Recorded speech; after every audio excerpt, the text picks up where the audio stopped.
Pendant 12 ans, j'ai travaillé à la sucrerie de Genappe. Chaque jour, je partais à vélo, parfois à 4 heures du matin.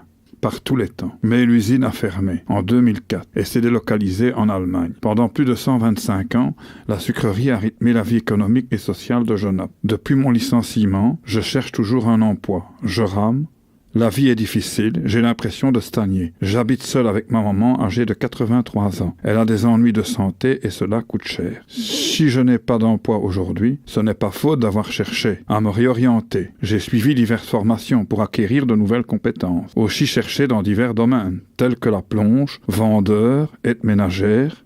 Depuis le 1er janvier 2015, je me retrouve sans revenu, victime de la nouvelle loi de dégressivité des allocations de chômage dans le temps. Heureusement, j'avais fait un peu d'économie, mais à force de puiser dans les réserves, celle-ci diminue, et il devient vital pour moi de retrouver un emploi. Pour travailler, il me faut une voiture. Pour acheter une voiture, il me faut de l'argent. Pour avoir de l'argent, il faut que je travaille. C'est le serpent qui se mord la queue. Malgré tous mes efforts pour retrouver un emploi, quel sera mon avenir? Je termine actuellement une formation PMTIC à l'AID de Nivelles.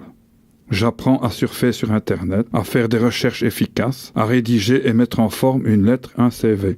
C'est ce qui m'a permis de réaliser cette histoire qui part de ce que je vis au quotidien. Comment je fais pour payer mes factures? J'ai peur que ma carte soit refusée quand je fais les courses. Et si je tombais malade, je me prive de certaines sorties. Impensable d'aller au cinéma. À plus de 50 ans, je vois mon avenir en noir. Je me sens puni alors que je fais le maximum pour m'en sortir.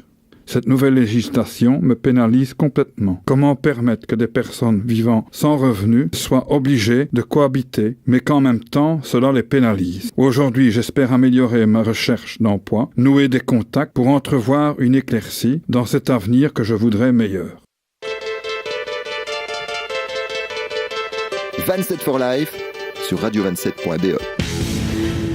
Bonjour, enfin rebonjour, voilà on embraye ici avec une émission qui aura pour thème la solidarité, un savoir-être avec ou sans avoir. C'est pour vous dire que la solidarité, elle est partout et qu'il n'y a pas besoin d'être richissime pour avoir envie d'être actif dans une solidarité avec les personnes voilà, qu'on rencontre autour de soi. Alors là, on a introduit cette émission avec une histoire digitale, c'est l'histoire de Philippe qui a été licencié, c'était en 2015, je pense, non, peut-être un peu plus tôt, de la sucrerie de Genappe qui a fermé ses portes. Et donc, il nous raconte quel est l'impact sur son quotidien de ces mesures de dégressivité des allocations de chômage. Donc, l'histoire de Philippe, c'est une histoire qui est partagée par pas mal d'autres citoyens ici en Brabant wallon et bien sûr ailleurs aussi. Et donc, pour en parler de cette solidarité qui se met en place via les associations, mais aussi via les citoyens qui la font vivre, eh bien, on a autour de la table tout d'abord Sophia qui va animer avec moi. Sophia, que vous venez d'entendre. Rebonjour. Bonjour Sophia. Et puis, on a deux invités qui sont Lionel Emezout et Christelle de Courman, voilà, que nous avons rencontré, nos équipes. Christine, pardon, je sais que c'est Christine, mais je suis un peu le stress. Pas de souci. Et donc, voilà, qu'on a rencontré dans des animations à la ferme de Froidmont, dont ils pourront aussi nous dire quelques mots, parce que c'est un beau projet. Oui, c'est un beau projet. Et donc, voilà, Christine et Lionel sont actifs dans une association dont ils vont vous parler. Et Christine va d'abord nous en faire l'historique. Je vais vous faire l'historique tout simplement sur ce que moi je connais parce que ça fait que 1 an et demi maintenant, bientôt, enfin 2 ans, presque 2 ans que j'y suis, en même temps que Carlos qui devait être là mais malheureusement n'a pas pu être là. Donc Saint-Vincent-de-Paul en fait c'est une association qui a été créée à Milan en 1813. Il faut savoir que dans 155 pays où Saint-Vincent-de-Paul existe, nous sommes 800 000 membres bénévoles, dont 4 000 en Belgique. Donc c'est énorme. Moi, je travaille à Saint-Vincent-de-Paul en tant que bénévole et je vous expliquerai pourquoi je suis arrivée à Saint-Vincent-de-Paul. Excusez-moi. Et je voulais dire que Saint-Vincent-de-Paul, c'est une fondation de fait qui a ni jugement, et qui est sur la bienveillance des autres. Il n'y a pas de religion, il n'y a pas de... Quand moi je vois les gens en précarité ou quoi que ce soit, c'est toujours on se recule comme si on avait la peste. Je suis quelqu'un qui est dans la précarité. Je suis dans la précarité depuis 4 ans. Laurence, tu le sais, j'ai une maladie qui fait que je suis dans la précarité et je l'assume. Je ne dis pas que je l'ai assumé au début. Et ça, c'est Saint-Vincent-de-Paul. C'est aussi 60 bénévoles à Saint-Vincent-de-Paul de Rixensart. Je parle uniquement du Brabant wallon. Hein. Parce que dans le Brabant wallon, on peut en dire et en dire. Hein. On a 22% de précarité qui vivent avec 833 € par mois dans le Brabant wallon. On aide 100 familles, ça veut dire 250 personnes. Dont 250 personnes, 50 enfants. Grâce à nos ventes de vêtements, et on a une petite boutique, ce qui n'est pas le cas dans toutes les fondations Saint-Vincent, on a une petite boutique qui permet à nous d'acheter encore plus de choses pour Saint-Nicolas. Par exemple, on a fait une Saint-Nicolas géniale pour les enfants bénéficiaires de la précarité, qui viennent en précarité. Moi, je préfère dire précarité, j'ai très dur avec le mot pauvreté, parce que je le suis, je pense. Et donc, voilà. Et cette fondation a été créée par le fils d'un docteur qui s'appelle Osman. Et on a été, nous, créés en 1843, en même temps que la Corse et l'Irlande. L'Écosse et l'Irlande, pardon. Voilà. Donc, pour l'historique. Voilà. Et donc, c'est une association le Saint-Vincent-de-Paul, c'est un personnage prêtre qui a vécu au XVIe siècle. Oui, c'est ça. C'est tout à fait ça. C'est tout à fait ça. Voilà. Et alors, il était effectivement très sensible à ces questions. Tout à fait. Très, très croyant aussi. Donc, voilà, c'est très catholique. Mais c'est bien la preuve que la porte est ouverte à tout le monde. Voilà. Lionel, tu veux ajouter quelque chose par rapport... Non, moi, je viens d'y entrer seulement depuis quelques jours. Donc là, je vais faire vraiment j'ai fait mon premier week-end passé, et j'aide dans des déménagements, des trucs comme ça. Voilà, on aide comme on peut, quoi. Voilà. Voilà, chacun a vraiment sa pierre à porter à ce bel édifice. Alors, Sophia, toi, je pense que tu es allée voir un peu de plus près sur Internet. Oui, c'est quoi Saint-Vincent-de-Paul ? Et tu as relevé dans la présentation de l'association une phrase qui te parle particulièrement. Oui, tout à fait, Laurence. Donc, je vais vous la lire, parce que je ne l'ai pas retenue par cœur, mais effectivement, donc la Société de Saint-Vincent-de-Paul fait le lien entre les parents et l'école, en apportant les aides matérielles indispensables aux familles, en aidant concrètement les enfants à rester à flot à l'école, à développer leur capacité et leur confiance en eux. Et nous sommes pleinement dans notre mission visant à réparer les injustices et les inégalités par l'éducation. Voilà, donc ils expriment leur volonté d'agir pour que chaque enfant ait une chance de réaliser ses rêves et ses projets et qu'il ne soit plus rejeté ou marginalisé, j'en parlais un petit peu tout à l'heure, qu'il trouve sa place dans la société, bref, qu'il ait le droit de se construire un avenir. Et donc au-delà des aides matérielles indispensables, l'essentiel de la mission de Saint-Vincent-de-Paul, si j'ai bien compris, consiste à accompagner ces enfants afin de leur redonner confiance en eux-mêmes et de multiplier leurs chances de réussite à l'école, quoi. Voilà, donc toi tu terminais effectivement sur le rôle de l'école qui est important. Voilà, Saint-Vincent-de-Paul qui participe aussi à ça aussi. Voilà. Et donc, ce qu'on constate, c'est qu'on est un peu dans une époque, peut-être ça a toujours existé, mais on voit que les citoyens vraiment s'impliquent et créent parfois des passerelles avec les CPS. Donc, c'est vraiment des collaborations qui doivent effectivement s'intensifier. Donc, il y a des impulsions du secteur associatif par rapport à la commune, à la gestion justement de tous ces postes qui touchent à... On a une assistante sociale aussi chez nous quand il y a des gens, par exemple, qui arrivent en urgence et des choses comme ça. Notre assistante sociale, Ève, on passe par Ève et donc on voit si ce qu'on peut faire, quels sont les moyens qu'on peut leur donner, quelles sont leurs demandes aussi, et de voir un peu à quelle porte frapper. Et en tout cas, ça peut arriver qu'on ait en principe, Saint-Vincent-de-Paul à Rixensart, il faut être domicilié à Rixensart. Mais c'est pas toujours le cas. Ça peut arriver que Saint-Vincent-de-Paul de Rixensart a quelqu'un qui arrive par l'intermédiaire de quelqu'un d'autre qui habite Uccle, Le Chastre ou n'importe de n'importe où. S'il a besoin d'un colis alimentaire, bien évidemment qu'il sera le bienvenu à Saint-Vincent-de-Paul. Tous les bénévoles sont sur toujours la première chose, c'est la bienveillance des autres. C'est ça. C'est vraiment ça, le partage et la bienveillance. Ne refuser jamais. Une aide. Voilà, jamais. Voilà. Et toi, Christine, est-ce que tu peux nous expliquer quel a été le moteur de ton engagement ? Alors, le moteur de mon engagement, grâce à la formation qu'on a eue ensemble, j'ai fait une histoire digitale par rapport à ma maladie. Donc, j'ai perdu tout. J'ai perdu mon travail, j'ai perdu mon compagnon, j'ai vraiment tout perdu parce que je suis sous perfusion toutes les 3 semaines. Je ne comptais pas en parler, mais bon, voilà, c'est sorti. Et il s'avère que je suis avec une enfant de 13 ans qui vit cette situation-là depuis 4 ans.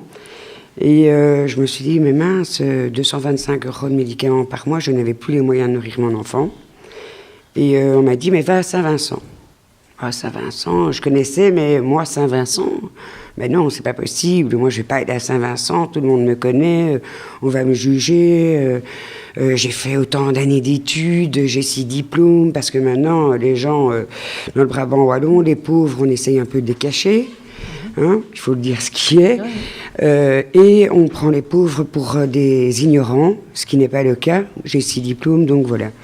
Donc j'ai pris... je vais te dire ma voiture, je suis arrivée sur le parking de Saint-Vincent-de-Paul et je promets, j'ai pleuré pendant 1 heure dans ma voiture, j'ai dit je rentre pas.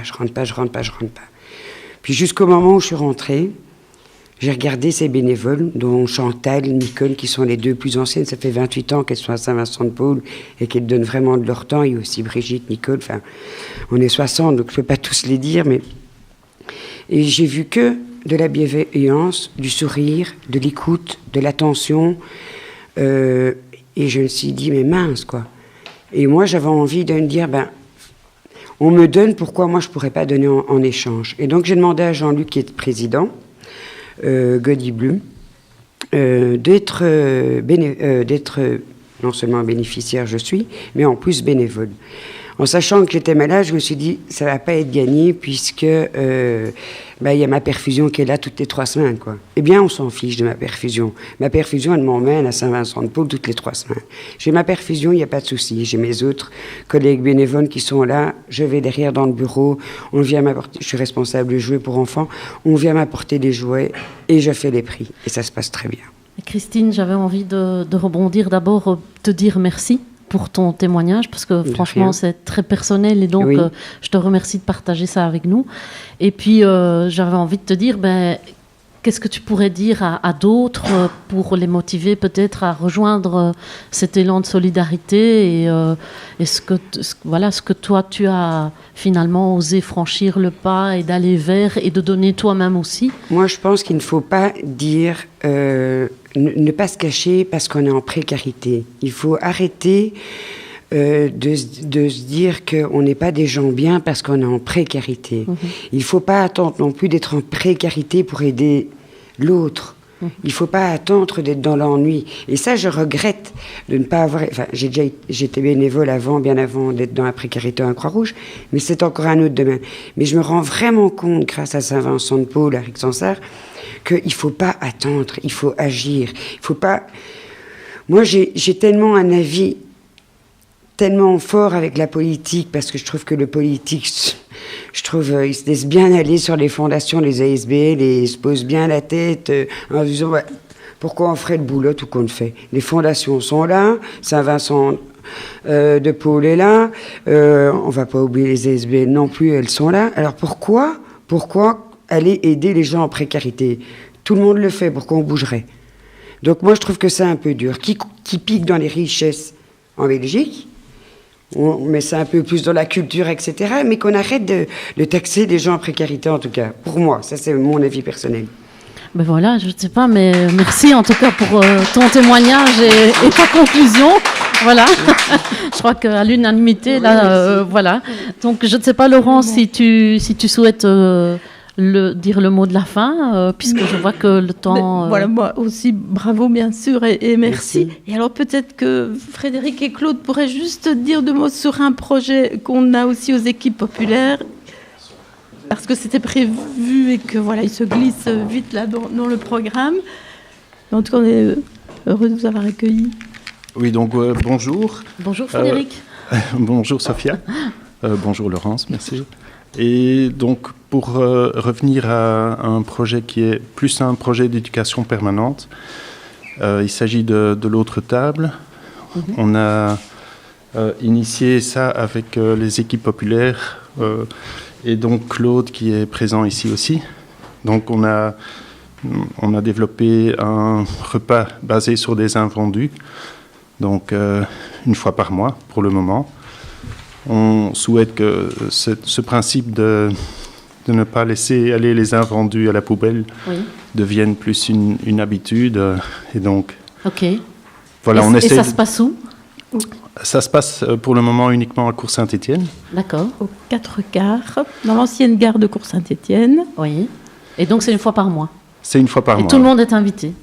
Oui, c'est vraiment, tout le monde est libre de venir juste pour aider un peu, pour manger et participer régulièrement aussi à une activité citoyenne et qui crée de la convivialité.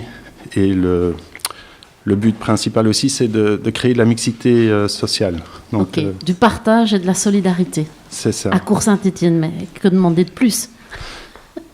Oui, effectivement, le centre de gravité est là. Voilà, rendez-vous. Oui, Christine, tu veux... Oui, vas-y. Moi, je voulais juste ajouter quelque chose. J'habite à Rosières, donc je vais partir à Courcelles parce que les loyers sont moindres. Ouais. Mais c'est pas pour autant que Saint-Vincent-de-Paul va m'arrêter. Donc je continuerai à venir à Saint-Vincent-de-Paul, même si je dois faire 40 minutes aller, 40 minutes revenir, c'est pas grave, parce que je pense qu'il faut vraiment avancer et continuer, ça ce sera le mot de la fin, pour moi en tout cas, de continuer à se tenir les coudes, et les pauvres, on n'a pas la peste. On n'est pas malade. C'est pas parce qu'on est pauvre qu'on est malade. On est juste en difficulté. On a des hauts et des bas, il faut avoir le mode d'emploi pour remonter et avoir la bonne main qui vous tend pour pouvoir avancer, quoi. Voilà. Magnifique conclusion. Merci. Deuxième de Christine, merci. Merci tout le monde, merci Laurence, merci Christine et Lionel. Voilà, peut-être Aurélie, une petite synthèse. Les citoyens aussi se mobilisent pour venir en aide aux familles en situation de précarité. C'est le cas de l'association Saint-Vincent-de-Paul. 60 bénévoles dans le Brabant wallon se battent pour offrir un meilleur quotidien aux personnes en difficulté, notamment aux enfants. L'un des objectifs de la fondation est de leur donner l'aide matérielle nécessaire à leur parcours scolaire. Les bénévoles accompagnent les enfants qui manquent de confiance en eux pour les rebooster et les guider dans leur scolarité. Il est important de rappeler que les personnes dans la précarité n'ont pas à se cacher et qu'elles ont droit à l'aide de chacun. Tout le monde peut aider les personnes précaires. Nous sommes tous des citoyens après tout.